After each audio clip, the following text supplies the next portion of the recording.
दोस्तों नमस्कार। जैसा कि आप पिछले कुछ दिनों से देख ही रहे हैं, स्वास्थ्य आज का हमारा टॉपिक है गैस एसिडिटी।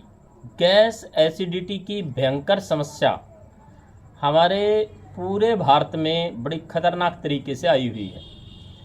कारण क्या है? कारण ये है कि समय पर भोजन नहीं करते, बिना भूख के खाते हैं और जल्दी जल्दी खाते हैं, चबा चबा करके नहीं खाते और ज़्यादा खा लेते हैं। कई बार कहते हैं बोला आज तो बड़ा टेस्टी बन रहा था इसलिए ज़्यादा ही खा लिया। तो जो ये कारण होते हैं, ये ऐसे कारण हैं जो हमारे भीतर एसिडिटी, गैस और कब्ज पैदा कर देते हैं। ये गैस एसिडिटी आपके सामान्य जीवन को अस्त व्यस्त कर देती, बुरा हाल कर देती। और गैस दो तरीके की होती है। एक गैस जो हमारी पास होती है तो पड़ोसी को पता नहीं चलता, मतलब उसमें स्मेल नहीं आती। और एक गैस होती है जिसमें भयंकर स्मेल आती है, पड़ोसी बेहोश ही हो जाए, इतनी खतरनाक। कई तो ऐसे मतलब साइलेंट मोड पे छोड़ते हैं, दूसरे को पता ना लगे इस तरीके से। और फिर दूसरे की तरफ ही इशारा करते हैं, भाई ये किसने गड़बड़ कर दी। तो मतलब बड़ा गंदा लगता है ना ऐसे। तो क्या करें, उसके कुछ उपाय आज मैं आपको बताने जा रहा हूँ। गैस एसिडिटी की समस्या हमारे भोजन समय पर ना करने से, भोजन ज़्यादा करने से या गलत भोजन करने से। जैसे हम ज़्यादा तला हुआ, चटपटा, मसालेदार और फास्ट फूड का सेवन करेंगे तो जाहिर सी बात है गैस एसिडिटी की प्रॉब्लम होगी। तो आपको जिस भी भाई बहन को गैस एसिडिटी की भयंकर समस्या रहती है, और गैस की वजह से आपको पता ही है कि कितने तरह के रोग बॉडी में आ जाते हैं। बॉडी में शरीर दुखना शुरू हो जाता है, जोड़ दुखना शुरू हो जाते हैं, पेट में अफारा रहता है, पेट भरा भरा रहता है, मतलब भूख अच्छे से नहीं लगती है, खाना खाने का दिल नहीं करता है, लेकिन बहुत बुरी तरह से, मतलब कई तरह के सिम्टम जो है गैस एसिडिटी के बनने से आ जाते हैं। और डॉक्टर के पास अब अगर आप जाएंगे तो तरह तरह के टेस्ट करवाएंगे, हर तरह के टेस्ट करवा लेंगे, आपका ढेरों सारा पैसा लगवा देंगे टेस्ट पर, लेकिन आएगा कुछ नहीं, क्योंकि गैस एसिडिटी में कुछ नहीं आता है टेस्टों में। तो आपको क्या करना है, आपको सबसे पहले तो अपना खान पान सुधारना है। हम जो खा रहे हैं वो हमारे शरीर के हिसाब से हो।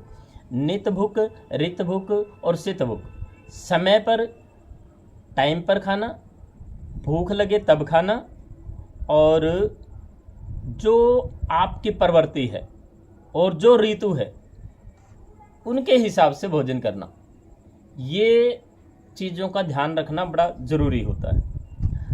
अब खाना है तो क्या खाएं, उसके बारे में मैं चर्चा पिछले काफ़ी वीडियो में भी कर चुका हूँ। एक बात मैं कॉमन रूप से बताता हूँ कि खाने में सलाद का इस्तेमाल ज़्यादा करो, खाने में डिटॉक्स जूस का, नारियल पानी का, पेठे का जूस का, इस तरह से घिया का जूस, इस तरह के चीज़ों का इस्तेमाल करो। आप फ्रूट का ज़्यादा इस्तेमाल करो, फ्रूट जूस का लो। आप अंकुरित अनाज लो, अंकुरित अनाज जैसे मूंग, मोठ, गेहूं, ज्वार, ये अंकुरित करके लो। तो ये ज़बरदस्त काम करती है आपके बॉडी में, आपका मतलब भोजन की पूर्ति भी करती है और आपकी गैस एसिडिटी से लेकर के बहुत सारी ढेरों सारी बीमारियों में काम करती है।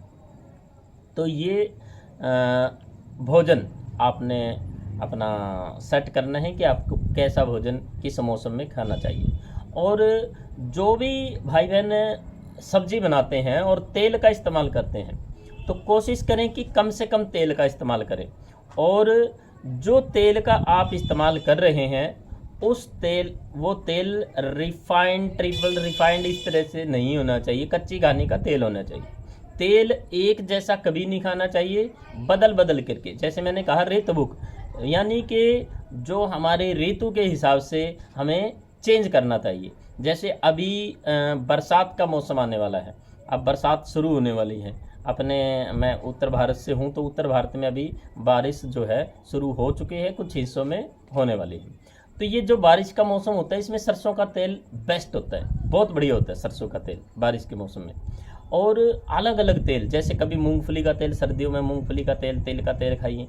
और अपना rice bran oil, rice bran oil भी आप खा सकते हैं, ये भी मतलब मौसम के हिसाब से आप बढ़िया बढ़िया तेल होता है इसका, तो ये खा सकते हैं आप। पीली सरसों का तेल खा सकते हैं, नारियल का तेल खा सकते हैं। दक्षिण भारत में तो ज़्यादातर नारियल का तेल ही खाते हैं लोग।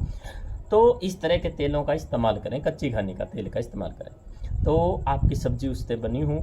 आपके जो आटा है, आटा का इस्तेमाल भी कम से कम गेहूँ, बाकी ज्वार बाजरा मक्का और अपना चौलाई जो इस तरह की आटे आप ज़्यादा इस्तेमाल करें, चने का जिस तरह का। तो ये आपको खाने पीने का तरीका है। और उसको तरीके को क्या है, खाने को खाना कैसे है, चबा चबा करके खाना है। एक बुर्की जब आप मुंह में लेते हैं तो उसको इतना चबाएं कि मुंह में ही लिक्विड बन जाए, वो खाना होता है। अब बस ऐसे ही जैसे सांप निगलता है, छिपकली निगलती है, मुंह में डाला निगल गई, और फिर आपका दांतों का काम आंतों को करना पड़ता है, और आंतें इतना काम नहीं कर पाती, जिसकी वजह से अनडाइजेस्टिव फूड ये सिम्टम पैदा होता है। आप भोजन जो करते हैं वो भोजन आपका पचता नहीं है, और जो भोजन नहीं पचा है वो तुरंत सड़ना शुरू हो जाएगा, और वो सड़ेगा तो गंदी स्मेल आपके अंदर से निकलेगी, आपके मुंह से निकलेगी। आप बात करेंगे तो आपके मुंह से स्मेल आएगी, आपके पसीने से बदबू आएगी, आपके बाथरूम से बदबू आएगी, आपके हर जगह से बदबू ही बदबू आना शुरू हो जाएगी। तो इससे बचना है तो आपको मैंने बताया, ये भोजन जो है आप चेंज कर दीजिए, और भोजन करने का तरीका चेंज कर दीजिए। चबा चबा करके खाएं, बैठ करके खाएं। मनुष्य के लिए बैठ करके ही भोजन बनाएं, बैठ करके ही खाना चाहिए। और जो हम लिक्विड पीते हैं, जैसे पानी पिया है तो पानी को भी घूंट भर भर के आराम से पिए, मतलब जल्दबाजी ना करें। ऐसे गट गट करके पानी तो बिल्कुल ना पिए, कभी ना पिए, क्योंकि ये तो आपके जोड़ों का भट्ठा बिठा देगा, ये आपकी सारी नसें नाड़ियों में इतना दर्द पैदा कर देगा, इतनी वीकनेस पैदा कर देगा कि आपको समझ नहीं आएगा कि तुझे हुआ क्या है। तो मैं आपसे बात कर रहा था खाने पीने का तरीका, और क्या खाएं क्या नहीं खाएं। और अगली बात, जिनको गैस एसिडिटी ज़्यादा बनती है उनको शाम के समय में चने की कोई भी सब्ज़ी या कोई भी कढ़ी दाल नहीं लेनी चाहिए, ये ध्यान रखना है। और उनको तले हुए ज़्यादा चीज़ें जो तेल में तल करके बनाई जाती है, ऐसी चीज़ों का इस्तेमाल ज़्यादा नहीं करना चाहिए। ज़्यादा चटपटे मसालेदार चीज़ें नहीं खानी चाहिए, ये विशेष ध्यान रखना है। गैस्ट्रिक वाली सब्जियां नहीं खानी चाहिए, जैसे आलू, बैंगन, गोभी, ये इस तरह की सब्जियां हैं, बासी भोजन है, ये नहीं खाना चाहिए। तो इस चीज़ का विशेष परहेज करना है। और इसमें आसन क्या करने हैं और न्यूरोथेरेपी के हिसाब से पॉइंट क्या दबाने हैं, उसके बारे में हम आपसे चर्चा करते हैं। आसनों में पहले मैं आपको आसनों की बात करता हूँ। तो आसनों में कपालभाति प्राणायाम, कपालभाति प्राणायाम बहुत ज़बरदस्त होता है, सभी रोगों में काम करता है। इसमें जो करना है वो आपको ध्यान रखना है। एसिडिटी वाले पेशेंट को क्या ध्यान रखना है कि ऐसे जल्दबाजी नहीं करनी है कपालभाति प्राणायाम में, बिल्कुल ऐसे।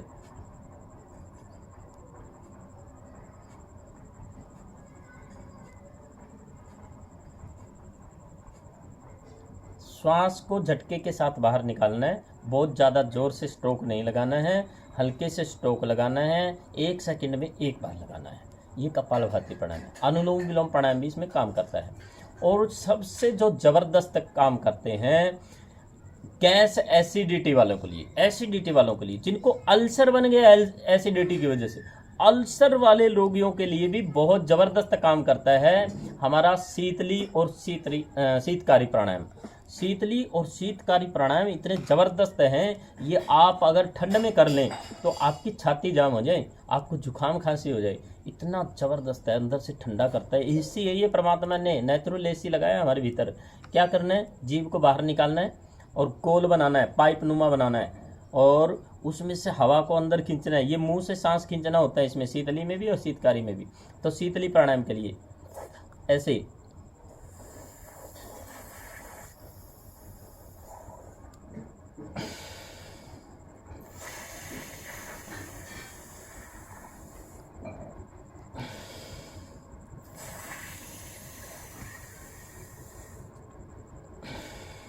ये है हमारा शीतली प्राणायाम। बहुत ठंडा होता है, अंदर से पूरी हमारी आंतों को, हमारे लीवर को, हमारी तिल्ली को, हमारी पेन क्रियाज को ठंडा ठंडा कर देता है, भीतर की गर्मी को बाहर निकालता है। और अगला प्राणायाम है शीतकारी प्राणायाम। शीतकारी में क्या करते हैं, दांतों को इस तरह से ऐसे मिलाते हैं। ये प्रकृति हमारे से खुद करवाती है ये चीज़ें, हम गौर ही नहीं करते कभी। जब हमारा मुंह जल जाता है, कोई तेज मिर्ची खा लेते हैं, मुंह जल जाता है, या मुंह में फाले हो जाते हैं, जीभ में फाले हो जाते हैं, तो हम क्या करते हैं, ऐसे करते हैं ना, बस ऐसे ही करना है।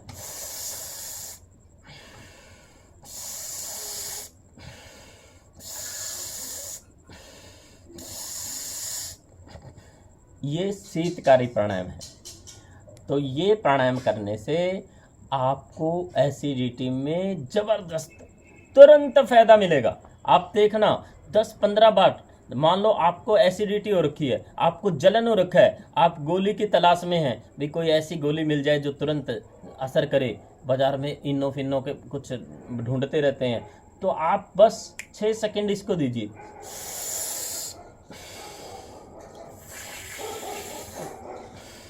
आपके भीतर से ही इतनी ठंडक पहुंचेगी, आपकी एसिडिटी शांत हो जाएगी, आपकी तेजाब जो बढ़ी हुई है, जो आपको परेशान कर रही है, वो शांत हो जाएगी। तो ये आप प्राणायाम कर सकते हैं। और आसन क्या करें उसके बारे में मैं आपको बताता हूँ। लेट जाएं, आप लेट करके इस तरह से लेट जाएं, और लेट करके आसन करने हैं। क्या आसन करने हैं, सबसे पहले करना है पवन मुक्तासन। पवन मुक्तासन में 2 तरीके से करने होते हैं, 2 पोज होते हैं इसके। एक पैर को इस तरह से लिया और ऐसे पकड़ लिया, और ऐसे नाक को घुटने से लगाना है, कुछ देर रोक के रखना है, श्वास बाहर निकाल करके करना है। इस तरह से कुछ देर रोक के रखना है, फिर वापस, फिर दूसरे पैर से इसी तरह से, दूसरे पैर को भी इसी तरह दबाना है, श्वास को।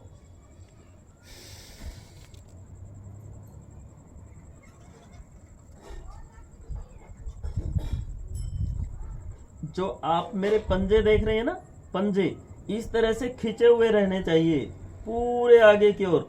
दोनों पैरों के पंजे इस तरह से खिंचे हुए रहने चाहिए, ये बहुत जरूरी है। और अगला अभ्यास ये कम से कम 5 से 10 बार करना है। फिर करना है, दोनों पैरों को मोड़ लें, दोनों पैरों को पकड़ लें, और इस तरह से दोनों पैरों को साथ छोड़ते हुए ऐसे दबाएं, और ये पंजे को पूरा इस तरह से खींच के रखें। आप देखेंगे कि ऐसे करते करते ही गैस रिलीज हो जाएगी, ऐसे करते करते ही। बहुत जबरदस्त काम करता है ये। और जिनको ये रहता है, सर्वाइकल की दिक्कत रहती है, सर्वाइकल वाले पेशेंट को गर्दन को ऐसे नहीं उठाना है, उसको सिर्फ ऐसे दबाना है, ऐसे दबा करके रोक के रखना, ये ध्यान रखना। अगला अभ्यास, इसी में अगला अभ्यास करेंगे उत्तान पादासन। उत्तान पादासन बहुत जबरदस्त काम करता है। उत्तान पादासन में दोनों पैरों को ऐसे 9 इंच ऊपर उठाना है, और पंजे को इस तरह से आगे दबा देना है। पंजे को पूरी तरह से आगे दबा करके और इस तरह से रोक के रखना है। कम से कम आधा मिनट तो रोक के रखना ही है। ये आधा मिनट इस तरह से आप रोक के रखेंगे तो आप देखेंगे कि आपके पेट पर जबरदस्त खिंचाव बढ़ रहा है, जबरदस्त। जिन लोगों की नाभि सरकती है, इस आसन के करने से नाभि भी नहीं सरकेगी। आपकी नाभि जब सेट रहेगी तो ही तो आपको गैस नहीं बनेगी। अगर नाभि सरक गई ना तो भी गैस बनती है। आपने खान पान भी सही किया, आपने सही समय पे खाया, और नाभि आपकी सरक गई, कोई छलांग लगाने से, कोई झटका लगने से, तो भी आपको गैस बनेगी। अगर नीचे की ओर चली गई कि नाभि तो दस्त लग जाएंगे, ऊपर की ओर चली गई तो कब्ज हो जाएगी, और साइडों में चली गई तो गैस, एसिडिटी भयंकर तरीके से बनना शुरू हो जाएगी, हाल बेहाल हो जाएगा। तो ये आसन है। और अगला आसन है नौकासन। नौकासन में क्या करते हैं, दोनों तरफ से श्वास को निकाल करके दोनों तरफ से यहाँ रुकते हैं, यहाँ रोक के रखना है, पंजे को इसी तरह से आगे खींच के रखना है, इस तरह से लगभग आधा मिनट तो कम से कम 1 मिनट रुक जाए तो बहुत बढ़िया है। इस तरह से रोक के रखना है और ये भी जबरदस्त काम करता है इस गैस एसिडिटी के लिए। और अगला आसन करते हैं, दोनों पैरों को मोड़ लेते हैं, दोनों पैरों को मोड़ करके और इस तरह से पकड़ लेंगे। ये सेतु बंद आसन, ये सेतु बंद आसन भी बहुत जबरदस्त काम करता है। ये नाभि के लिए भी काम करता है, गैस एसिडिटी के लिए भी जबरदस्त काम करता है। इस आसन में भी कम से कम आधा से 1 मिनट तक रुकना है। ये रुकने से ही बेनिफिट मिलते हैं आसनों के। आसन का मतलब ही रोकना होता है।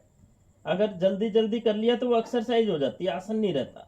तो इस तरह से आप ये आसन करें।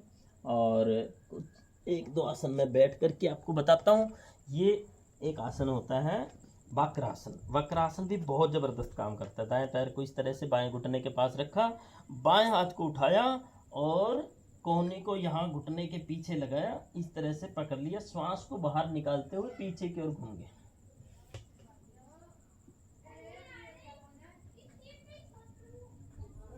थोड़ी देर रोक के रखा, फिर बदल दिया। इसी तरह से बाएं पैर को उठाया, दाएं घुटने के पास रखा और दाएं हाथ को उठाया, इस तरह से पकड़ लिया और घूम गए पूरा। श्वास को बाहर निकालना इसमें जब ये आसन करते हैं। तो ये गैस को और हमारी आंतों को साफ सफाई करने का बहुत बढ़िया काम करता है। ये बहुत बढ़िया आसन है जिनका बेनिफिट आप ले सकते हैं। इससे आपके गैस एसिडिटी की समस्या समाप्त हो जाएगी और आपको बहुत बढ़िया ऐसा महसूस होगा कि आप बस स्वर्ग में आ गए हैं। जब पेट में गैस हो ना तो आदमी इतना परेशान रहता है बहुत बुरी तरह से। और अगला फिर क्या करना है, जिनको गैस ज़्यादा बनते हैं, ये जो अंगूठे हैं, अंगूठे के टॉप पॉइंट, अंगूठे के टॉप पॉइंट ये गैस के ही पॉइंट होते हैं। ये हमारे गैस के ही पॉइंट होते हैं। इनको इस तरह से दबाएं, कम से कम 50 बार 50-100 बार इस तरह से दबाएं। और दोनों अंगूठों, दोनों अंगूठे ये और दोनों अंगूठे हमारे पैर के, ये हमारे गैस के ही पॉइंट है। इस तरह से दबाएं इनको, इस तरह से। तो ये ज़बरदस्त काम करते हैं। और हमारे पैर का बीच वाला जो पोर्शन है, इसको इस तरह से पूरा ऐसे ऐसे ऐसे पूरा दबाएं, इसको पूरा इसको प्रेशर करें। अभी हमारे बालाजी मंदिर में पतंजलि योग समिति द्वारा एक एक्यूप्रेशर गैलरी भी बनाई गई है। अगर कोई शिवानी मंडी के आसपास का भाई बहन है तो उस गैलरी में आकर के ये पॉइंट दबा सकते हैं, वहाँ पे घूम करके आनंद ले सकते हैं और स्वास्थ्य को ठीक कर सकते हैं। तो ये गैस के लिए, एसिडिटी के लिए मैंने कुछ आसन, कुछ प्राणायाम और हमारे एक्यूप्रेशर के पॉइंट बताए आपको। अब मैं बताता हूँ जो जिन लोगों को औषधि लेने की ज़रूरत पड़ती है। औषधि में क्या ले सकते हैं, एलोवेरा। एलोवेरा ज़बरदस्त काम करता है। आप एलोवेरा आपके घर में है तो एक पत्ता 4-1 इंच का काटिए, उसको दोनों साइडों से छीलिए, ऊपर से छीलिए और थोड़ी देर छोड़ दीजिए पहले काट करके, ताकि पीला पीला उसमें से केमिकल सा है वो निकल जाए। उसके बाद छील करके और बीच वाले पोर्शन को, जो गुदा सा होता है, वो जो एक रसीला सा पदार्थ होता है, उसको निकालिए। अगर आप वैसे खा सकते हैं तो वैसे खा लिए, और अगर वैसे नहीं खा सकते तो उसको थोड़ा घुमा दीजिए मिक्सी वगैरह में और थोड़ा पानी मिला करके उसको पी लीजिए। ये आपके भीतर अल्सर भी है ना, अल्सर को भी ठीक करेगा। ये बहुत ज़बरदस्त काम करता है एलोवेरा। और जिनको बहुत ही ज़्यादा दिक्कत हो और भी बहुत सारी शरीर में कई तरह की दिक्कतें परेशानियां भरी पड़ी हो, तो क्या करें, गोधन अर्क 2 चम्मच गोधन अर्क लीजिए और उसमें 1 चम्मच शहद मिला दीजिए। 1 चम्मच शहद मिला करके और पानी में मिला करके उसको पी लीजिए खाली पेट। ये बहुत ज़बरदस्त काम करता है पूरी बॉडी में, पूरी बॉडी के सेल, पूरे बॉडी के ऑर्गेन्स, पूरी बॉडी के पूरे मांसपेशियों को ठीक करते हुए आपको स्वस्थ बनाता है। बहुत बढ़िया काम करता है।